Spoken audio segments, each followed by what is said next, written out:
নমস্কার বন্ধুরা, take video চ্যানেলের একটি নতুন ভিডিওতে আপনাদেরকে স্বাগত জানাই। আশা করি আপনারা সুস্থ আছেন। আজ আমি তোমাদেরকে দেখাবো কিভাবে TDA2050 এই দুটি আইসি দিয়ে ব্রিজ মোডে 60 ওয়াটের একটি অ্যাম্পলিফায়ার সার্কিট তৈরি করতে হয়। তবে চলুন দেরি না করে ভিডিওটি শুরু করা যাক।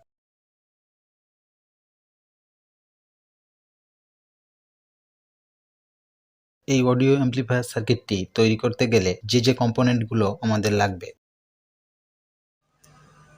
একটি ভেরো বোর্ড বা 0 পিসিবি, দুটি TDA2050 আইসি,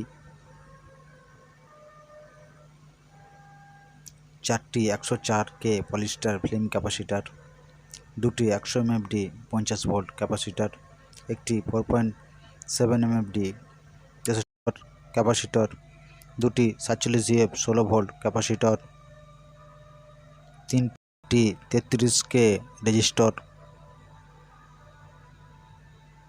দুটি 15K রেজিস্টর, দুটি 2.2 ওহমস রেজিস্টর, দুটি 680 ওহমস রেজিস্টর। এখন দেখে নেওয়া যাক এর সার্কিট ডায়াগ্রামটি। এই অ্যাম্পলিফায়ার সার্কিটটি তৈরি করতে হলে প্রথমে আমাদেরকে দেখে নিতে হবে লাইন ডট ভেরো বোর্ডে এই সার্কিটটি তৈরি করলে কেমন হয়। এই সার্কিটটি তৈরি করতে গিয়ে আমরা এর যথাক্রমে 3 নম্বর এবং 5 নম্বর পিন, 3 নম্বর মাইনাস ভোল্ট সাপ্লাই এবং 5 নম্বর পিন পজিটিভ ভোল্ট সাপ্লাই, এই পিন দুটিকে ভেরো বোর্ডে কানেক্ট করব না, এই দুটিকে বাইরে রেখে দেবো এবং এই দুটি পরে প্যারালালে কানেকশান করে নেব।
বিনা লোডে ট্রান্সফর্মার থেকে কত ভোল্ট আউট হচ্ছে আমরা একবার টেস্ট করে নেব। ট্রান্সফর্মার লাইন দেওয়া হলো, এই লাইন দেওয়ার পর আমরা চেক করে দেখব এখান থেকে কত ভোল্ট আউট হচ্ছে। রেকটিফাই হওয়ার পর এখান থেকে আমরা দেখতে পাচ্ছি 24 ভোল্টের কাছাকাছি পজিটিভ এবং 24 ভোল্টের কাছাকাছি নেগেটিভ আউট হচ্ছে। যদিও এটা লোডে কমে যাবে এবং লোডে কত হয় সেটা আমরা পরে দেখে নেব।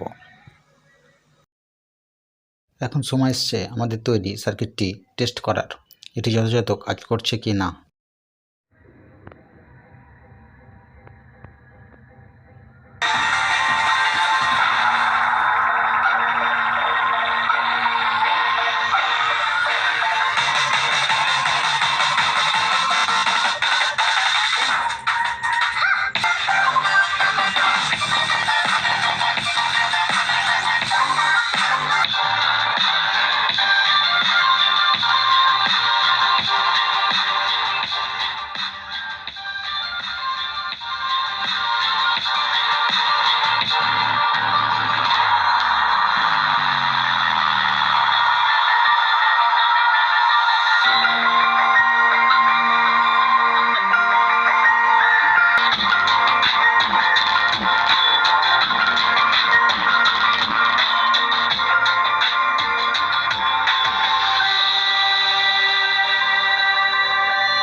আজ তবে ভিডিওটি এখানেই শেষ করলাম।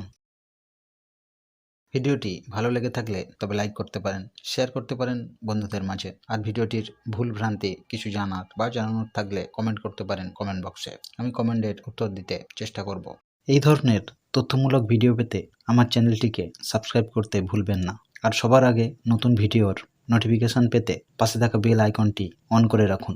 এতক্ষণ ধরে ভিডিওটি দেখার জন্য অসংখ্য ধন্যবাদ। ভালো থাকুন, সুস্থ থাকুন আর চারপাশের পরিবেশকে সুস্থ রাখার চেষ্টা করুন। নমস্কার।